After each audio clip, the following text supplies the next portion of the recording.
Morning children and I welcome you in your service class. और मैं आशा करती हूँ कि आप बहुत खुश होंगे, स्वस्थ होंगे और अपने घर पे भी पढ़ाई भी कर रहे होंगे। और मैं साथ में ये भी आशा करती हूँ बच्चों कि आप लोगों ने अपने यूनिट टेस्ट अच्छे से दिए होंगे and I also hope that you all get good marks. तो बच्चों अब हम पॉइंट पे आते हैं। और जैसा कि आपको पता है कि हम लोगों ने जो है वो सिविक्स पोर्शन इन नागरिक शास्त्र का पहला चैप्टर जो है हम लोगों ने शुरू किया था, वो था आपका लोकतंत्र क्या, लोकतंत्र क्यों। और हमने इसका पहला वीडियो आप आई होप कि आपने देखा होगा, ज़रूर देखा होगा, और नहीं देखा है तो प्लीज़ देख लीजिए उसको, क्योंकि वो इंट्रोडक्शन पार्ट था आपका। वो आपका पार्ट का जो इंट्रोडक्शन था वो मैंने उस वीडियो में आपको बताया था कि वो लोकतंत्र क्या है और लोकतंत्र कैसे है, what is the definition of democracy, democracy की डेफिनेशन क्या है, लोकतंत्र की परिभाषा क्या है। वैसे तो आप इस परिभाषा को आप 7th क्लास से ही पढ़ते आ रहे हैं, लेकिन फिर भी मैंने उस वीडियो में आपको अच्छे से डिटेल में आपको समझाया था। आप जो है उसको ज़रूर देख लीजिएगा।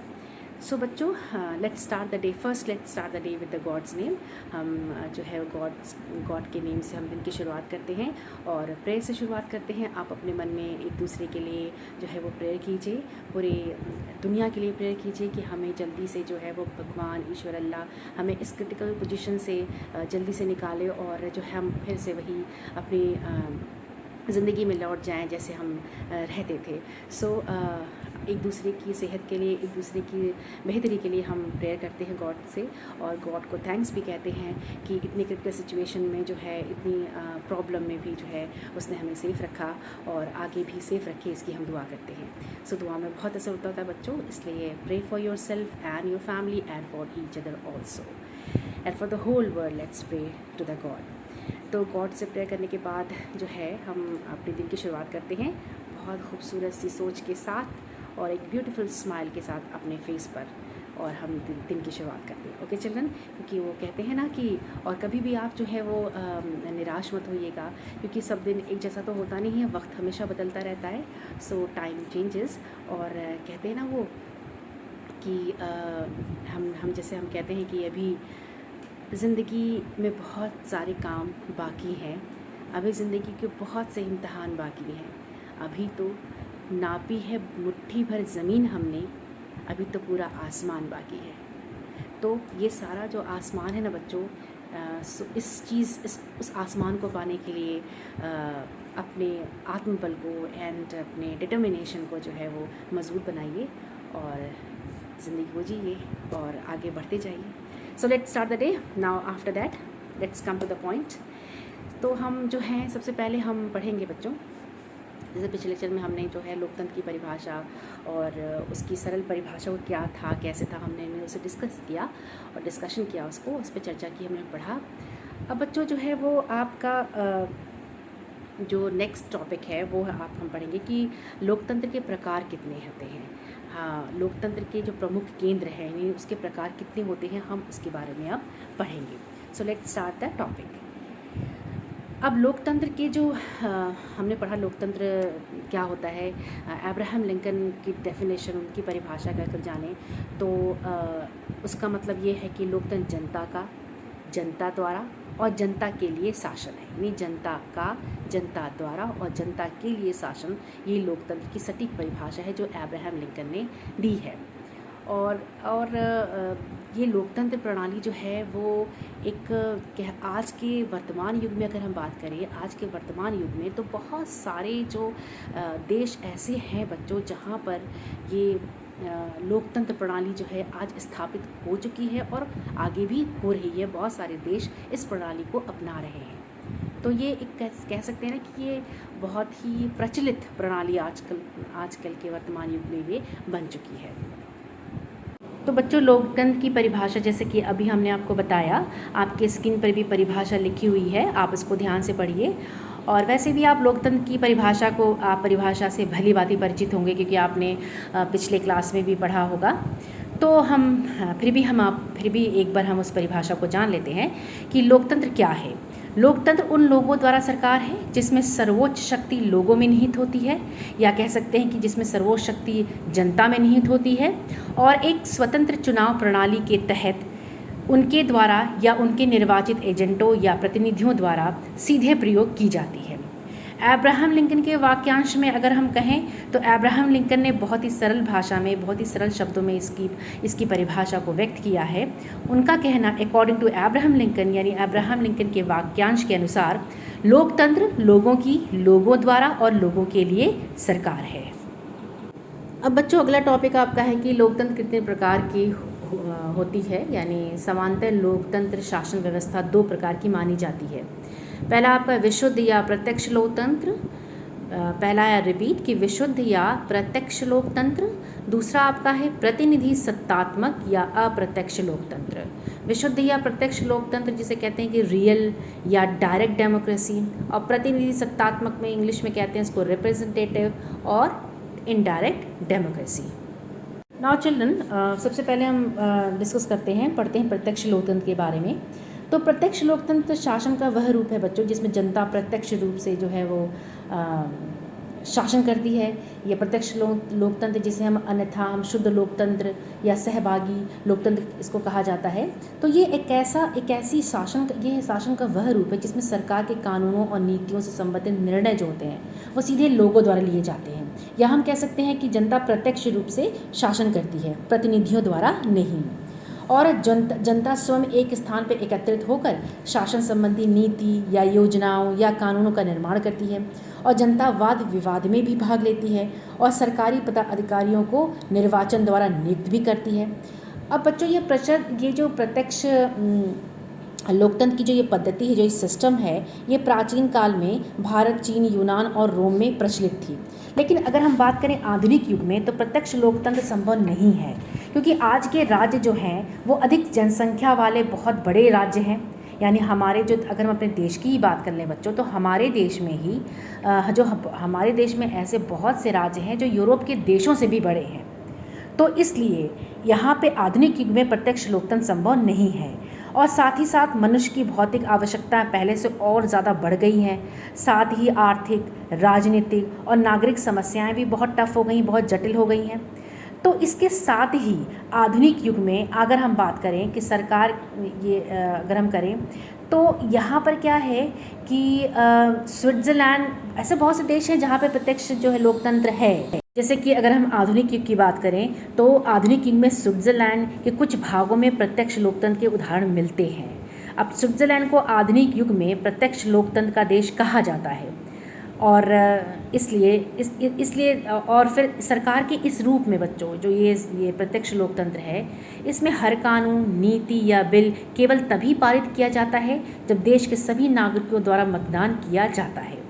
और यहाँ सरकार के सभी लोग एक साथ मुद्दों को उठाते हैं, एक निर्णय के साथ आने के लिए चर्चा में आते हैं जो सभी के लिए सहमत हैं। इसलिए देश के नागरिकों को कानून बनाने और उन्हें प्रभावित करने वाले मामलों में सीधा कहना है। तो ये आपका प्रत्यक्ष लोकतंत्र है। अब बात करते हैं अप्रत्यक्ष लोकतंत्र की। तो अप्रत्यक्ष लोकतंत्र, या हम कह सकते हैं इसको कि या लोकप्रिय रूप में प्रतिनिधि लोकतंत्र कहा जाता है, या सरकार की यह व्यवस्था है जिसमें लोग अपने प्रतिनिधियों को चुनते हैं। यानी प्रत्यक्ष लोकतंत्र शासन का एक आदर्श स्वरूप रहते हुए भी आधुनिक युग में संभव नहीं है। इसीलिए यही कारण है कि आधुनिक युग में अप्रत्यक्ष लोकतंत्र की परंपरा स्थापित है। अब अप्रत्यक्ष लोकतंत्र, जैसा कि अभी हमने आपको बताया कि अप्रत्यक्ष लोकतंत्र शासन का वह स्वरूप है जिसमें जनता के प्रतिनिधियों द्वारा शासन चलाया जाता है। जनता के प्रतिनिधि ही प्रशासनिक निर्णय लेते हैं, कानून बताते हैं, कानून तथा सरकार पर नियंत्रण रखते हैं, और नागरिक मताधिकार द्वारा अपने प्रतिनिधियों का निर्वाचन एक निश्चित समय के लिए करते हैं, जो विधायिका के सदस्य के रूप में कानूनों का निर्माण करते हैं। तो बच्चों ऐसे जो प्रतिनिधियों को निश्चित अवधि के बाद, यानी निश्चित समय के बाद एक बार फिर निर्वाचन का सामना करना पड़ता है। जैसे कि अभी हम हर 5 साल बाद हमारे देश में चुनाव होता है, तो हर 5 साल बाद हर पॉलिटिकल पार्टी अपने अपने प्रतिनिधियों को चुनाव में खड़ा करती है। तो हर बार जो है वो कैंडिडेट जो है वो खड़ा होता है और चुनाव उसको लड़ना पड़ता है अपनी पार्टी की तरफ से। तो जिन प्रतिनिधियों का कार्य बहुत सेटिस्फैक्टरी होता है, संतोषप्रद होता है, तो होता है तो उसको तो सरकार दोबारा मिल सकती है, मेजॉरिटी में वो सरकार दोबारा आ सकती है। लेकिन अगर कोई जिन प्रतिनिधियों का कार्य संतोषप्रद नहीं माना जाता, उन्हें जन का समर्थन यानी जनता का समर्थन नहीं मिलता। इसलिए क्या होता है, उसका रिजल्ट क्या होता है कि वे चुनाव हार जाते हैं। अब यहाँ पे क्या है कि अप्रत्यक्ष लोकतंत्र में बच्चों प्रत्येक निर्वाचन क्षेत्र से एक राजनेता चुना जाता है। जैसे कि अभी हमने आपको बताया, तो अब प्रोसेस ये है कि एक राजनेता चुना जाता है जो संसद में उसके लिए मतदान करने वाले लोगों का प्रतिनिधित्व करता है। यह स्वतंत्र और निष्पक्ष चुनाव पर निर्भर करता है, जिसमें वर्तमान में शासन कर रहे लोगों के पास खोने का एक उचित मौका है। इसलिए निर्वाचित राजनेता को कार्यालय से हटाया जा सकता है और समुदाय के लिए उनके द्वारा किए गए कार्यों के लिए जवाबदेह बनाया जा सकता है, क्योंकि वो जनता द्वारा चयनित प्रतिनिधि होते हैं। तो ये आपकी अप्रत्यक्ष लोकतंत्र है। अब बच्चों, इन दोनों लोकतंत्र के इन दोनों प्रकारों को पढ़ने के बाद, इनकी परिभाषा को जानने के बाद, हम इसी निष्कर्ष पर पहुंचते हैं कि प्रत्यक्ष लोकतंत्र एक स्पष्ट लोकतंत्र है, एक रियल लोकतंत्र है, एक शुद्ध लोकतंत्र है, और जो उन देशों के लिए उपयुक्त है जहां जनसंख्या का आकार बहुत कम है। हालांकि बड़े जनसंख्या आकार वाले देश, जहाँ पे जिस देश में जनसंख्या ज़्यादा है, वहाँ पर इसका अभ्यास नहीं किया जा सकता है, और जहाँ करोड़ों लोगों द्वारा निर्णय लिया जाना है।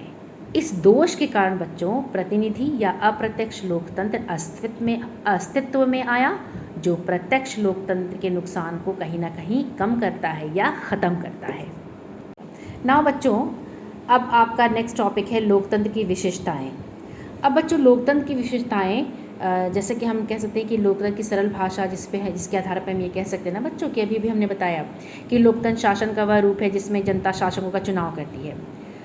अब इस परिभाषा के बाद बच्चों हमारे सामने बहुत सारे प्रश्न आ जाते हैं। जैसे कि पहला प्रश्न ये है कि शासक कौन है, ठीक है, किस प्रकार के अधिकारियों को चुना जाना चाहिए, और किस तरह के चुनाव को लोकतांत्रिक चुनाव कहते हैं। पहला क्वेश्चन तो यही हुआ कि शासक कौन है, दूसरा कौन होना चाहिए, किस तरह का शासक होना चाहिए, दूसरा ये कि किस तरह के चुनाव को हम लोकतांत्रिक चुनाव कह सकते हैं, कि तीसरा है कि कौन लोग शासकों का चुनाव कर सकते हैं, अगला है कि सरकार के किस रूप को हम लोकतांत्रिक कहेंगे। तो चलिए इन क्वेश्चंस को हम बारी बारी से इसको हम समझने की कोशिश करते हैं। इन क्वेश्चंस को इन क्वेश्चन के आधार पर, इन प्रश्नों के आधार पर हम अपना टॉपिक जो है, अपना शीर्षक समझने की कोशिश करते हैं, जो कि आपका है लोकतंत्र की विशेषताएं। तो पहली, अब जैसे है इस संदर्भ में हम कह सकते हैं कि लोकतंत्र की कुछ विशेषताएं हैं जो आपके स्क्रीन पे 1 बाय 1 आएगी और आप उसको देखिएगा। पहली विशेषता वो ये है कि इस पद्धति में अंतिम निर्णय लेने का अधिकार जनता द्वारा निर्वाचित प्रतिनिधियों या नेताओं के हाथ में रहता है, ठीक है। हालांकि ऐसे बहुत से देश हैं बच्चों, मतलब ये आपके पहला फीचर है ये लोकतंत्र का, कि लोकतंत्र में जो प्रमुख फैसले होते हैं बच्चों, और उस फैसले का अंतिम निर्णय लेने का अधिकार जो है वो जनता द्वारा निर्वाचित प्रतिनिधियों या नेताओं के हाथ में रहता है। लेकिन बच्चों, अगर हम बात करें तो ऐसे बहुत से देश हैं बच्चों जहाँ पे प्रतिनिधियों को तो निर्वाचित किया जाता है, परंतु अंतिम निर्णय की शक्ति निर्वाचित प्रतिनिधियों के हाथ में नहीं होती है। यहीं पे ये बात हो जाती है बच्चों कि कुछ देश जो हैं वो सचमुच वास्तविक रूप में लोकतांत्रिक हैं, और कुछ देश जो हैं वो दिखावा करते हैं लोकतांत्रिक होने का, यानी प्रिटेंड करते हैं वो कि वो लोकतांत्रिक है। यही डिफरेंस आ जाता है कि वो देश कौन से हैं जो वास्तविक रूप में लोकतांत्रिक है, जैसे हमारा देश भारत, और वो ऐसे भी बहुत से देश हैं जो इसका दिखावा करते हैं, जैसे कि अभी हम आपको उदाहरण बता रहे हैं। तो ऐसे बहुत से देश हैं जहाँ पे जो प्रतिनिधियों का चुनाव तो किया जाता है, परंतु उस अंतिम निर्णय लेने की शक्ति जो होती है वो निर्वाचित प्रतिनिधियों के हाथ में नहीं होती।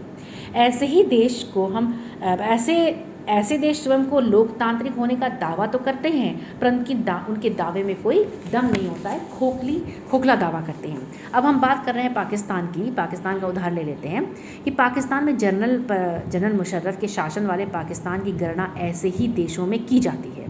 अब पाकिस्तान में भी जनता के प्रतिनिधियों का निर्वाचन होता था और मंत्रिपरिषद का भी गठन होता था, परंतु क्या हुआ कि इन दोनों के पास अंतिम निर्णय की शक्ति नहीं थी, ठीक है। तो बच्चों यहाँ पे क्या हुआ कि पाकिस्तान में जनरल मुशर्रफ ने अक्टूबर 1999 में सैनिक तख्ता पलट की अगुवाई की, और उन्होंने लोकतांत्रिक ढंग से चुनी सरकार को उखाड़ फेंका और ख़ुद को देश का मुख्य कार्यकारी घोषित कर दिया और बाद में उन्होंने खुद को राष्ट्रपति भी घोषित किया। फिर सन 2002 में धोखे से एक जनमत संग्रह करा के उन्होंने अपना कार्यकाल जो है वो 5 साल का एक रेफरेंडम के थ्रू जो है उन्होंने क्या किया, 5 साल के लिए तो 5 साल के लिए उन्होंने जो है अपना कार्यकाल बढ़ा लिया। अब अगस्त 2002 में उन्होंने लीगल फ्रेमवर्क ऑर्डर के ज़रिए उन्होंने पाकिस्तान के संविधान को ही बदल डाला, जिसमें उन्होंने कहा कि राष्ट्रपति को पूरा अधिकार है राष्ट्रीय और प्रांतीय असेंबलियों को भंग कर सकता है। अब जब राष्ट्रपति को ये अधिकार है कि वो नेशनल असेंबली को या प्रांतीय असेंबली को भंग कर सकता है, तो यहाँ लोकतांत्रिक प्रणाली के हाथ में शक्ति रही कहाँ? यहाँ तो लोकतांत्रिक प्रणाली के या लोकतांत्रिक आदर्शों की बात तो यहाँ हो ही नहीं, क्योंकि वो तो लोग तो ज़रूर चुने जा रहे हैं, लोगों द्वारा प्रतिनिधियों को चुने जा रहे हैं, लेकिन जब उनके हाथ में शक्ति ही नहीं है तो यहाँ लोकतंत्र प्रणाली तो शक्ति है ही नहीं। तो इस प्रकार पाकिस्तान में चुनाव भी हुए। अब यहाँ पे क्या है कि तो पाकिस्तान की तरह अन्य जो तानाशाही और राजशाही वाले शासन व्यवस्थाओं में भी अंतिम निर्णय की शक्ति निर्वाचित जनप्रतिनिधियों के पास नहीं रहकर तानाशाह और राजाओं के पास ही रहती है। जैसे कि पाकिस्तान में चुनाव हुए, प्रतिनिधियों को कुछ अधिकार भी मिले, लेकिन सर्वोच्च सत्ता जो है वो सेना के अधिकारियों और जनरल मुशर्रफ के पास ही थी। तो इसलिए इसे लोकतंत्र शासन नहीं कहना चाहिए या हम इसको नहीं कह सकते हैं। तो ऐसी अवस्था में ऐसी शासन पद्धतियों को लोकतंत्र श्रेणी में कदापि नहीं रखा जा सकता है। अब अगला आपका जो विशेषता है, लोकतंत्र की दूसरी विशेषता है इसका निष्पक्ष और स्वतंत्र निर्वाचन पर आधारित होना, यानी स्वतंत्र और निष्पक्ष चुनावी मुकाबला। ये आपका दूसरी विशेषता है कि लोकतंत्र में स्वतंत्र और निष्पक्ष चुनावी मुकाबला होना चाहिए। तो हम कह सकते हैं कि ऐसे बहुत से देश हैं जहां निर्वाचन का ड्रामा या स्वांग तो रचा जाता है, परंतु चुनाव स्वतंत्र निष्पक्ष नहीं होते। अब अगर हम बात करें वर्तमान में, अगर बात करें चीन की हम ले लेते हैं, तो चीन में भी यही व्यवस्था है। यहाँ चीन की संसद के लिए प्रति 5 वर्ष बाद नियमित रूप से चुनाव होते हैं, जिसे राष्ट्रीय जन संसद कहते हैं। ठीक है। फिर यहाँ पे क्या होता है कि चुनाव लड़ने से पहले सभी उम्मीदवारों को चीनी कम्युनिस्ट पार्टी से मंजूरी लेनी पड़ती है। यहाँ पे क्या है कि यहाँ भी राष्ट्रीय जन संसद के सदस्यों का निर्वाचन तो होता है, परंतु निर्वाचन में भाग लेने के लिए उनको उम्मीदवारों को चीन के साम्यवादी दल से स्वीकृति लेनी पड़ती है, यानी मंजूरी लेनी पड़ती है। सरकार हमेशा क्योंकि वहाँ पे सरकार हमेशा कम्युनिस्ट पार्टी की ही बनती है। अब क्योंकि वहाँ के जो समर्थक है, साम्यवादी दल के जो समर्थक हैं, उनके ही उम्मीदवार जो है निर्वाचन में खड़े होते हैं और साम्यवादी दल की ही सरकार वहाँ पे गठित होती है। अब ये तो चीन की है, तो यहाँ पे लोकतांत्रिक जो है कहाँ पे यहाँ पे निष्पक्ष और स्वतंत्र चुनाव हुआ। यहाँ जब एक ही पार्टी के उम्मीदवार चुनाव में खड़े होते हैं, उनका निर्वाचन होता है और अन्य पार्टियों को उनमें निर्वाचित होने के लिए उनसे उस कम्युनिस्ट पार्टी से अनुमति लेनी पड़ती है। तो यहाँ पे कोई तो नहीं हुआ कुछ भी, यहाँ लोकतांत्रिक जो है वो, तो यहाँ पे लोकतांत्रिक स्थापना नहीं है। अब हम बात कर लें, दूसरा केस ले लें मैक्सिको की, हम बात कर लेते हैं बच्चों। अब यहाँ पे क्या मैक्सिको में, इसी प्रकार मैक्सिको में सन 2002 तक यही स्थिति थी और यहाँ भी PRI यानी इंस्टीट्यूशनल रेवोल्यूशनरी पार्टी, देखो यहाँ पे P से शुरू है लेकिन इसका full form institutional revolutionary party से यानी I से है। तो यहाँ पे इंस्टीट्यूशनल रेवोल्यूशनरी पार्टी यानी PRI की ही सरकार बनती थी। अब यहाँ पे क्या था कि विपक्षी दल जो होते थे वो चुनाव में हिस्सा ले लेते थे, पर कभी भी उन्हें जीत हासिल नहीं होती थी, क्योंकि वहाँ एक ही, जैसे चीन की तरह वहाँ भी एक पार्टी जो है वो हमेशा उसको जीत मिलती थी। चुनाव में तरह तरह के हथकंडे अपना हर हाल में जीत हासिल करने के लिए PRI बहुत ज़्यादा फेमस थी, कुविख्यात थी। तो हम कह सकते हैं ना बच्चों कि इस प्रकार एक दल की तानाशाही वाले देशों में लोकतंत्र के अस्त्र निर्वाचन का प्रयोग एक धोखा है अथवा दिखावा मात्र है। ये प्रिटेंड तो कर रहे हैं कि हम लोकतांत्रिक देश हैं, लेकिन यहाँ पे लोकतंत्र होने का वो दिखावा कर रहे हैं, क्योंकि वहाँ पे तो कहा जाए तो राजशाही या तानाशाही सरकार है, जहाँ पे एक ही दल, एक ही पार्टी जो है वो निर्वाचित होती है और एक ही पार्टी का जो है वो उसकी सरकार बनती है। तो इस प्रकार स्पष्ट है कि एक दल की तानाशाही वाले राज्यों को लोकतांत्रिक राज्य नहीं कहा जा सकता है। अब दोनों ही मामलों में हम कह सकते हैं कि लोकतंत्र, दोनों ही मामलों में यानी चीन और मैक्सिको, इन दोनों मामलों को हम कह सकते हैं कि इनको लोकतंत्र नहीं कह सकते हैं, इसलिए क्योंकि लोकतंत्र निष्पक्ष और स्वतंत्र चुनाव पर आधारित होना चाहिए ताकि सत्ता में बैठे लोगों के लिए जीत हार के समान अवसर हों। अब लोकतंत्र की तीसरी विशेषता है बच्चों, लोकतंत्र का एक व्यक्ति एक वोट एक मोल के सिद्धांत पर आधारित होना। यानी तीसरी विशेषता है एक व्यक्ति एक मोल एक वोट। यहाँ पे क्या है, ऐसे देशों को भी हम सही अर्थ में लोकतांत्रिक शासन पद्धतियों वाले देशों में नहीं गिने जा सकते बच्चों, जहाँ बिना किसी भेदभाव के लोगों को सार्वजनिक वयस्क मताधिकार प्राप्त है, यानी मत देने का यानी वोट देने का। अगर हम ऐसे देशों को भी लोकतांत्रिक प्रणाली में नहीं ला सकते जहाँ पर लोगों को वोट देने का अधिकार ना हो, जहाँ पे जो है वो मतभेद के मुताबिक मतभेद के कारण उन्हें लोगों को वोट देने का अधिकार ना हो, तो मतदान के अधिकार के संबंध में अगर हम बात करें तो स्त्री पुरुष माइनॉरिटीज़ या आप कह सकते हैं मेजॉरिटिज़म, यानी स्त्री हो पुरुष हो बहुसंख्यक हो अल्पसंख्यक हो मूल निवासी हो या विदेशी निवासी हो, इसमें कोई इस तरह के इसमें कोई भेदभाव नहीं होना चाहिए। लेकिन ऐसे बहुत सारे देश हैं जहाँ पे इसके आधार पे भेदभाव आज भी विद्यमान है। अगर हम बात करें तो सबसे पहला हम लेते हैं सऊदी अरेबिया का, जहाँ पर महिलाओं को मत अधिकार से वंचित रखा गया है, यानी औरतों को वोट देने का अधिकार नहीं है। इसी तरीके से आप एस्टोनिया नामक पूर्व सोवियत संघ के गणराज्य में भी रूसी अल्पसंख्यक समुदाय के लोगों को मताधिकार यानी वोट देने का अधिकार हासिल नहीं है, उनको उसको अधिकार हासिल करने में मुश्किल होती है। इसी तरह फिजी में भी भारतीय मूल निवासी जो हैं, जो वहाँ भारत से गए लोग जो वहाँ बस गए हैं, वहाँ भारतीय मूल निवासी के मत का मूल्य जो होता है, यानी उनके वोट की जो वैल्यू होती है, भारतीय मूल निवासी के जो वोट की वैल्यू होती है वो फिजी के मूल निवासी के मत की तुलना में कम रखा गया है। अतः हम कह सकते हैं बच्चों कि लोकतंत्र के लिए आवश्यक है, यानी तीसरी आपकी विशेषता जो यही है आवश्यक तीसरी विशेषता है कि मत का एक समान मूल्य हो, यानी एक व्यक्ति एक मोल और एक वोट, ये आपकी लोकतंत्र की तीसरी विशेषता है। तो बच्चों इन जो उदाहरणों के बेस पे हम ये कह सकते हैं कि सऊदी अरेबिया में एस्टोनिया में, ये तीन उदाहरण जो आपके सामने हमने रखे, सऊदी अरेबिया में एस्टोनिया में और आपकी जो ये फिजी में है, ये प्रिटेंड तो करते हैं कि ये लोकतांत्रिक देश हैं, लेकिन यहाँ पर लोग सही मानों में देखा जाए तो ये लोकतांत्रिक प्रणाली वाले देश नहीं है, क्योंकि यहाँ पे एक व्यक्ति एक मोल एक वोट की जो आदर्श है लोकतांत्रिक प्रणाली का वो यहाँ पर स्थापित ही नहीं है, क्योंकि यहाँ पर जो है वो भेदभाव है, यानी यहाँ पर जो है ये आपका इसमें भेदभाव है और मत का एक समान मूल्य नहीं है। अब बच्चों लोकतंत्र में हर व्यक्ति, इसीलिए ये सारे एग्जाम्पल्स जो हमने अभी बताए तीसरी विशेषता के पे, तो उसके आधार पे हम कह सकते हैं कि लोकतंत्र में हर वयस्क नागरिक को एक वोट होना चाहिए और हर वोट का एक समान मूल्य होना चाहिए।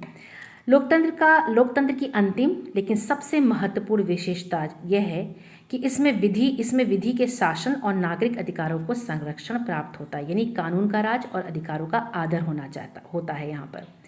जैसे लोकतांत्रिक शासन व्यवस्था में नागरिकों को कुछ मौलिक अधिकार दिए गए हैं और उनके संरक्षण की भी व्यवस्था की जाती है।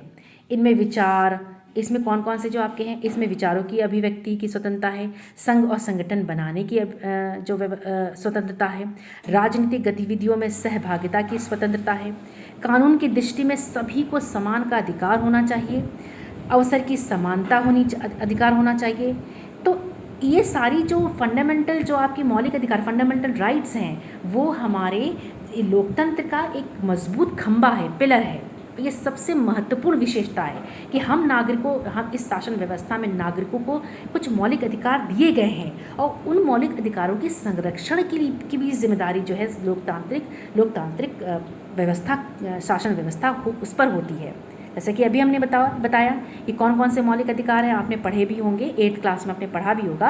विचार की अभिव्यक्ति की स्वतंत्रता, संघ या संगठन बनाने की स्वतंत्रता, राजनीतिक गतिविधियों की सहभागिता की स्वतंत्रता, कानून की दृष्टि में सभी को समानता का अधिकार हो, अवसर की समानता, ये सब मुख्य अधिकार हैं। अब इनके संरक्षण के लिए बच्चों लोकतांत्रिक शासन में स्वतंत्र न्यायपालिका की व्यवस्था भी की जाती है, यानी हमारे मौलिक अधिकारों का हनन ना हो, हमारे मौलिक अधिकार भंग ना हो और किसी प्रकार का नुकसान ना हो, हमारे मौलिक अधिकारों की सुरक्षा या संरक्षण के लिए न्यायपालिका का भी गठन होता है या उसकी व्यवस्था भी की जाती है, जो हमारे मौलिक अधिकारों को संरक्षित करता है।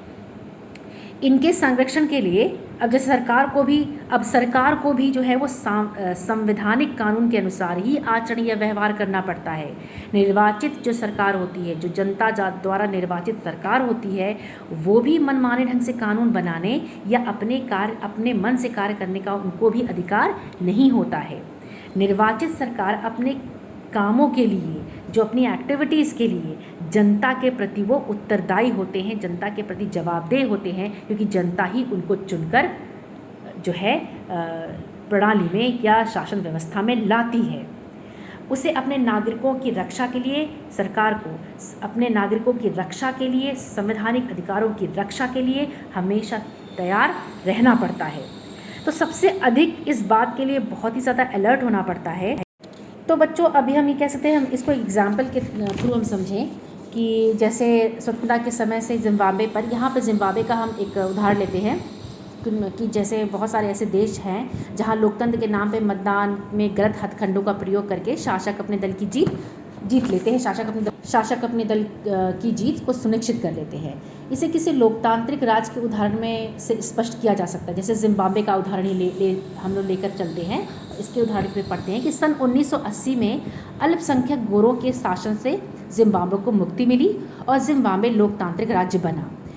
अब जिम्बाब्वे अफ्रीकी नेशनल यूनियन देशभक्त मोर्चे यानी ज़ानू पीएफ के नेता जो थे रॉबर्ट मुगाबे, उनको देश का प्रधानमंत्री नियुक्त किया गया। मुगाबे ने तब से 2017 तक देश के शासन की भागदौड़ जो बड़े अच्छे से संभाली। यहाँ निर्वाचन भी नियमित रूप से होते रहते थे और ज़ानू पीएफ पार्टी को ही बहुमत मिलता रहा, यानी चुनाव तो नियमित रूप से होते हैं और लेकिन ज़ानू पीएफ दल ही जीतता रहा है। परंतु क्या हुआ, यहाँ पर निर्वाचन के संपन्न होने के मात्र से ही लोकतांत्रिक राज की शर्तें पूरी नहीं हो जाती हैं।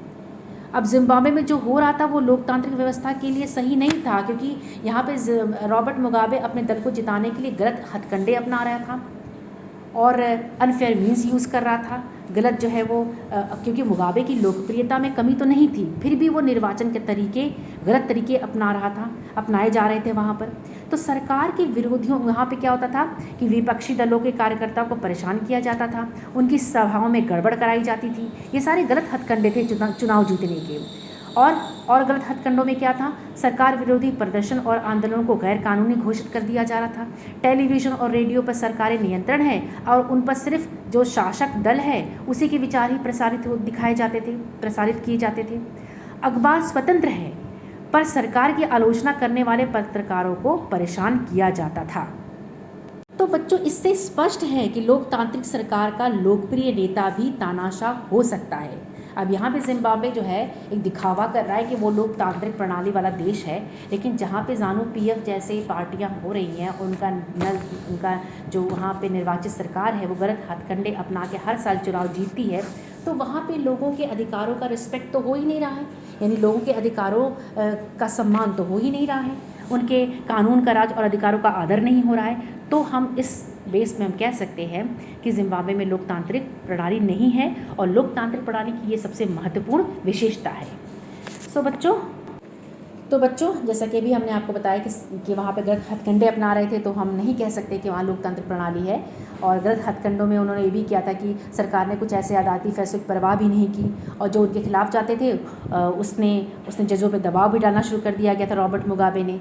तो इस मामले में भी सरकार लोकतांत्रिक नहीं है, क्योंकि यहाँ ना ही नागरिकों की बुनियादी अधिकार, विपक्षी दल और ना ही न्यायपालिका है।